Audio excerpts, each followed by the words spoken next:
biasanya kalau foto model itu kan dia kalau lagi jalan di catwalk, aku kan selalu lihat ya kalau dulu kan kalau ketemu kan teman-teman yang set kan gitu ya. Kalau sekarang kan yang set.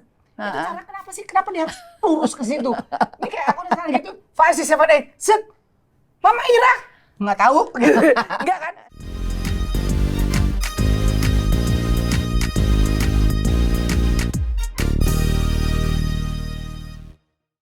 Apa yang menjadi atau siapa yang menjadi inspirasi sih Mbak Teh waktu di catwalk itu? Waktu di catwalk tentu saja banyak hal ya. Artinya senior selalu saya lihat ya.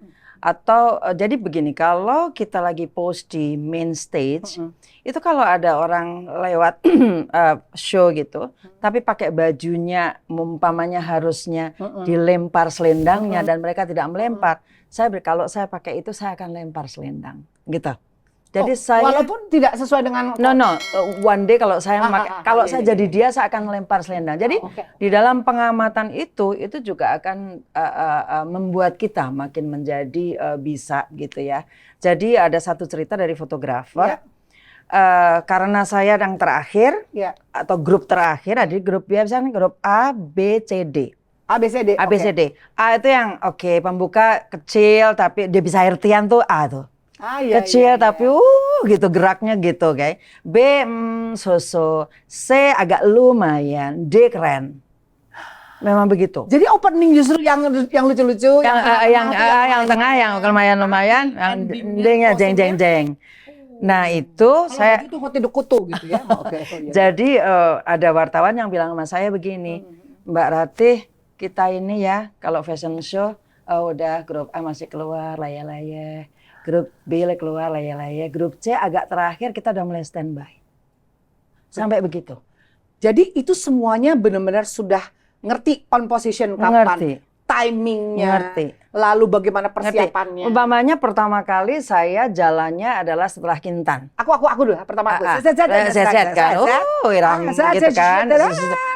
Nomor 2 Delila kan. Delila, Teti, Ika semuanya kan. Terus kemudian siapa? Kemudian ada Farel. Sari. Tori sebelum Ratisan. Ya, Tori tuh jalan dang gitu kan. Alis lempeng gitu kan. Iya kan? Nah, udah gitu. Jadi ketika Tori keluar, itu orang udah tahu habis ini Ratisan. Mereka langsung pasang-pasang. Sampai begitu. Jadi ada wartawan yang cerita kepada saya, dia sampai saya dulu kan Fujifilm yang gitu kan, suka habis dong, nggak bukan kamera gitu kan. Jadi dia suka sayang-sayang. Jadi dia udah sayang-sayang deh. Kecuali kalau memang ada yang satu menggebrak gitu ya. Nanakret udah bisa artian menggerak jet baru dia seret. Tapi kalau enggak, aduh udah deh, tunggu dulu nanti. Ya seret. Jadi benar-benar semuanya bilangnya apa sih Mbak? Ada pengelompokan atau kelasnya gitu? Pengelompokan. Memang ada pengelompokan. Dan semua foto model, para peragawati yang jalan itu sangat paham dengan kondisi sangat ini. Paham. Saya pernah ngalamin di A, B, C sampai D. Tunggu, ini ada pertanyaan menarik nih. Belakangan ini ada viral seorang foto model atau apa namanya peragawati. Model, agak rancu sih Mbak antara foto model sama peragawati yang instan gitu. Nah, ini kan ada prosesnya tadi. Itu proses. Kalau instan tuh emang gimana sih menurut Mbak Ati? Ya instan itu mereka influencer, tapi kemudian ditaruh di atas catwalk gitu kan. Nah, itu yang instan. Dia banyak followernya, lalu kemudian kebetulan tinggi badan, lalu dipakein baju suruh catwalk. Itu yang namanya instan.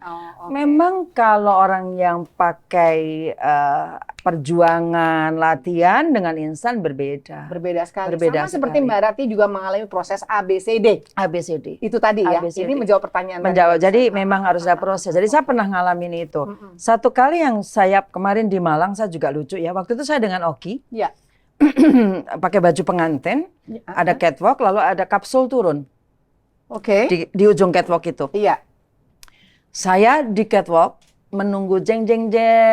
Oki Asoka turun dari kapsul. Ceritanya begitu konsepnya? Ceritanya begitu.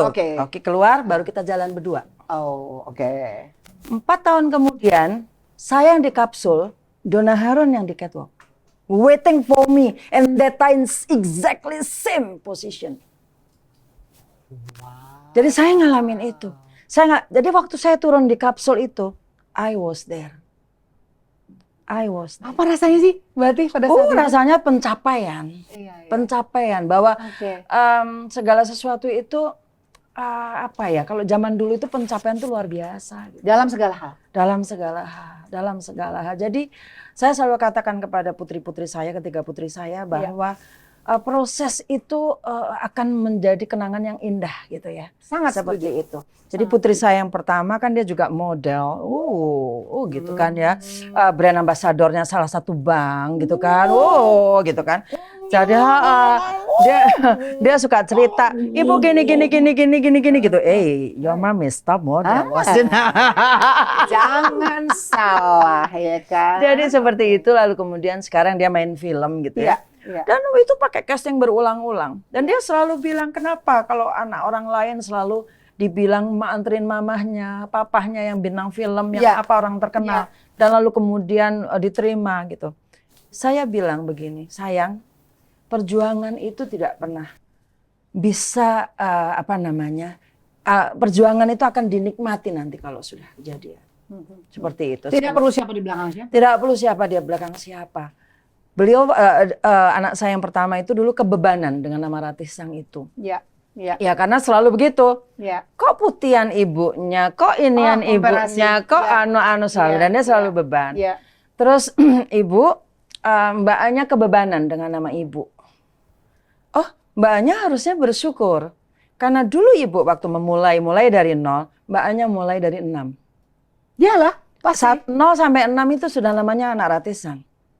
Iyalah, betul sekali. Sudah sampai di 6, tinggal 7, 8, 9-nya gampang. Ibu dari big zero. Dan you have to thank exactly right. Gitu, to Allah gitu. Kemudian dia setelah itu dia mikir, oh betul juga ya. Betul juga. Kalau di compare ya bilang saja, iya, saya kayak ayah. Kok kulitnya nggak seperti Ratisang? Oh saya kayak ayah tante. Luar biasa. Gitu kan? Kayak saya kayak ayah tante. Ratisang kan orangnya gini, mamanya apalah cerdas, begitu kan. Terus dia selalu bilang alhamdulillah tante, mbaknya saya juga diajarin banyak hal gitu. Jadi gitu seperti itu. Nah alhamdulillah. Jadi saya pikir mereka adalah anak-anak yang cantik-cantik ya. Kemudian mereka pinter-pinter. Luar biasa. Dan kalau dipanggil sama Mama Ira, Sanya dia akan manggil dalem tante. Wes. Jadi kalau dipanggil Anya, dalem tante. Danya, dalem tante. Ini hal-hal seperti ini keluarga campur-campur banyak sekali missnya. Banyak sekali missnya yang sering kita temukan.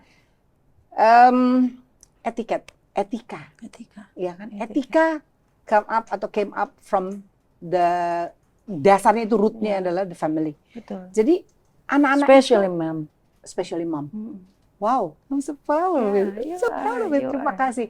Jadi memang semuanya itu kalau kita tidak dididik dengan baik, ya kan, dia juga tidak akan tumbuh dengan baik ya, pastinya kan. Betul. Dan kembali lagi berkali-kali saya selalu ngomong entah sama Kika, sama teman-teman sahabat yang lain, ternyata anak-anak itu selalu adalah mengikuti namanya sistem duplikasi dalam rumah. Jadi bagaimana orang tua menjawab orang tua, bagaimana kita menghargai orang tua. The magic words, hal-hal yang sangat simpel. Mereka boleh melanglang buana, mereka boleh pergi jauh sampai kemanapun juga, tapi rootnya, akarnya adalah tentang budaya yang sebenarnya berdasar dari bimbingan kedua orang tua. Kalau saya ingin mengajarkan kepada putri-putri saya, umpamanya saya nggak suka dia di kafe teriak-teriak. Saya pulang selalu bilang sama mereka, Mbak, tadi tuh ibu ketemu sama satu meja, ketawanya keras banget sampai mengganggu. Ibu mikir loh, sama ibunya apa nggak diajari ya? Nah, pertama ibunya lu ya? Sama ibunya apa tidak diajari? Oke. Dengan begitu sebetulnya, I'm telling them, don't do that. Oh, oke. Langsung. Enggak, saya nggak ngomong itu. Kok gitu ya Mbak ya? Apa sama orang tuanya nggak diajarin? Itu kan caranya Mbak Tih ya? Iya. Itu kan sebenarnya sama dengan jangan begitu dong malu-maluin ibu begitu ya. Jadi seperti itu. Benar. Jadi alhamdulillah. Jadi pokoknya mereka waktu kecil saya memang mereka kalau malam itu selalu yun ngapunten sedaya kalepatan, minta maaf atas kesalahan. Karena bahasa itu mengasah rasa. Iya. Dengan saya tidak pernah nada saya tinggi kepada mereka. Sehingga saya kalau memanggil mereka, kalau tidak dipanggil dalam, saya nggak berhenti memanggil. Kakak Sanya, ya Bu, kakak Sanya. Nggih Bu, Bapak, iya Bu sebentar. Kakak Sanya, baru dalam Ibu baru saya berhenti. Dan itu repetasi berulang dari mereka kecil sampai dengan sekarang. Iya kan? Sampai sekarang. Whatever it is, mereka adalah tetap anak-anak kita. Oh iya kok. Sampai kapanpun. Sampai kapanpun. Jangan disalahkan bahwa ibu itu selalu menganggap anaknya masih bayi-bayi. Walaupun udah segede-gede kayak gitu. Segede gini aja. Ibu, mami neng omah mbak. Benar. Iku sampai sekarang. Benar. Kakak, jangan lupa disisir rambutnya. Tua ini loh mbak. Kakak mau disuapin mami. Nah, gitu beliau juga sudah bersaudara. Jadi ya, usia berapa Mami ya? Mami sekarang alhamdulillah 73 Mbak. Masya Allah, 73. Ibu saya 82. 82, ya. Alhamdulillah beliau semua berdua masih sehat alhamdulillah walaupun sudah ada keterbatasan geraknya. Betul. Tapi saya setuju sekali bahwa apapun yang diajarkan di sebuah rumah, ya itu berdasarkan sistem duplikasi yang terjadi antara orang tua dengan para pendahulunya dulu diterapkan kepada anak-anaknya. Whether they like it or not, tetap membawa nama orang tua. Aku pun juga gitu pada anak-anak bahwa ingat, whether you like it or not, kids, kalian adalah anak-anaknya Irama Sofa. Betul. Ya, atau tidak Mama seperti itu. Justru bersyukuri lagi. Luar biasa. Mbak Tih, satu pertanyaan dengan segala hormat. Pada saat waktu Mbak Tih masih rambutnya digerai, terus saat ini ditutup dengan turban atau berhijab, atau apapun ini, apakah mengalami kesulitan pada saat harus tampil? Oke, itu kan kejadian tahun 2000 ya. Kejadian tahun 2000.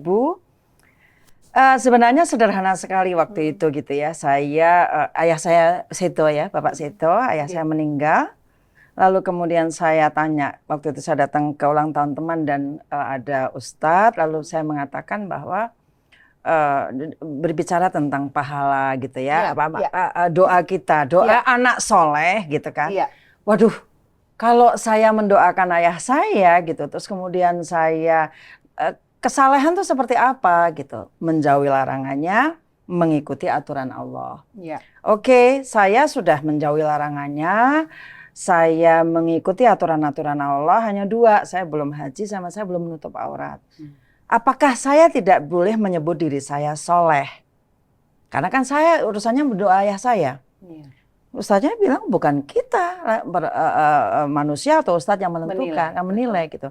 Tapi yang jelas bolak-balik tuh larangan dan aturannya begini. Begitu terus kayak kewajibannya adalah ini terus begitu. Gelisah lah ini, gelisah. Hanya sebetulnya ayah saya bukan ayah yang mengajarkan kepada anaknya tentang mencintai Rasulullah. Tidak pernah mengajarkan sholat gitu ya. Sehingga saya berpikir bahwa ayah saya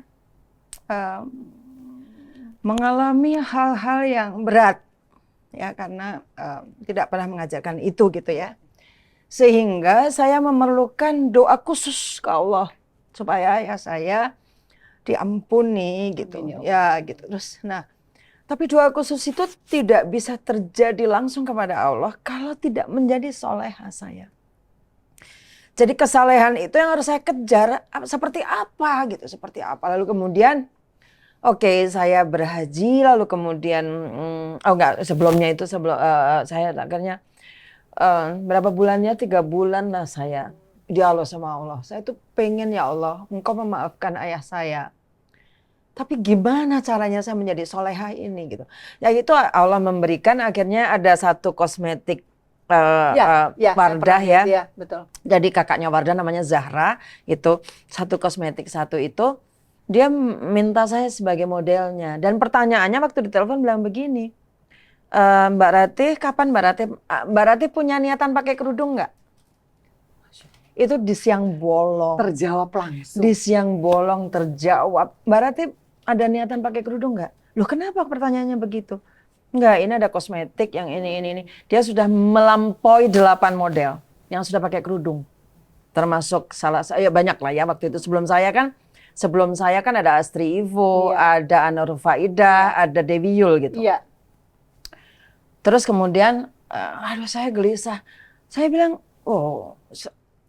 saya tuh 2 hari lagi deh saya jawab begitu. Lalu saya telepon Ustadz saya. Ustadz ini kenapa ada seperti ini loh Mbak Rati, doa apa? Saya doanya begini, lah itu dijabah Allah sudah. Masya Allah. Jadi saya langsung jawab, oke, iya. Hebat ya. Saya pakai kerudung. Ya. Saya pakai kerudung, bayangkan pakai kerudung dibayar. Ya. Dibayar. Tapi waktu itu emang horeg dunia.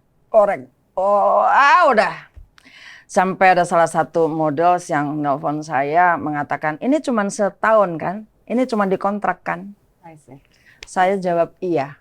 Jangan khawatir, cuma setahun. Karena saya nggak mau berdebat panjang. Saya nggak mau berdebat panjang. Kalau tobat ya apa, saya nggak mau dengar kata-kata itu gitu ya. Oh ya cuma setahun kok, don't worry, ini cuma iklan toh. Tapi benar waktu press conference, saya ditanya sama wartawannya. Itu tanggal 5 Oktober, saya ingat banget. Tanggal 5 Oktober itu, press conference, kapan mau pakai kerudungnya gitu kan. Saya bilang, tanya kapan iklannya ditayangkan. Oh iklannya baru Desember. Itu kan Oktober. Ya. Iklannya baru Desember karena pas Lebaran. Oh oke, teman-teman sekalian saya mulai Desember pakai kerudung. Pulang gelisah lagi dan akhirnya besoknya saya tutup jebret. Udah selesai. End of story. Setelah itu tetap melangkah dengan tenang, lebih percaya diri, yakin bahwa Allah selalu ada. Ketoprak humor ingat dong? Ketoprak humor. Tahu kan waktu itu kan bintang iklannya kita semuanya. Iya. Saya sudah sampai sana, saya di backstage, dibilang Bu kerudungnya dibuka karena cerita ini Islam belum masuk, masih Hindu. Oke. Nggak jadi Mas. Saya keluar melenggang. Di situ saya menang. Di situ saya menang peperangan. Saya nggak bingung, gimana nggak? Harus dibuka. Kalau gitu saya nggak jadi Mas. Pulang saya. Satu pilihan yang betul-betul perlu menggunakan ketekunan, bukan keteguhan, kesungguhan hati. Ya. Akhirnya Mbak Rati berani untuk mengambil sikap seperti itu karena tidak ada alasan. Tidak ada alasan untuk tidak melakukan. Iya, betul. Luar biasa. Mbak Rati, kita bubaran dulu kali ya. Ya Allah, kok bubar sih? Saya udah mulai harus nyiapin buka puasa. Ya Allah. Kasihan Rafa di rumah, Mbak. Aku padahal cuma belanja juga di sana. Ya, nangisnya belum banyak ini. Ayu. Puasa nggak boleh nangis. Aduh, nggak boleh nangis, nggak apa-apa. Tapi Allah juga tahu bahwa kita bercerita untuk segala kebaikan. Insya Allah. Keluarga campur-campur, banyak terima kasih ya. Ayo kita siap-siap. Mau belanja apa? Ke supermarket, topo kemana? Ke pasar tradisional, popo piye? Kalau bahasanya Mbak Ati gitu. Sekalian juga kita mempersiapkan diri untuk menjadi lebih baik lagi. Kehidupan kita ada di tangan kita. Kita mau menjadi baik atau menjadi gagal, semuanya come up dari kita atas izin Allah Subhanahu wa taala. Terima kasih keluarga campur-campur. Selamat berpuasa. Ketemu lagi ya minggu depan ya. Ya, Mati, makasih Mati. Terima kasih. Jauh. Terima kasih keluarga campur-campur. Semua ada di sini.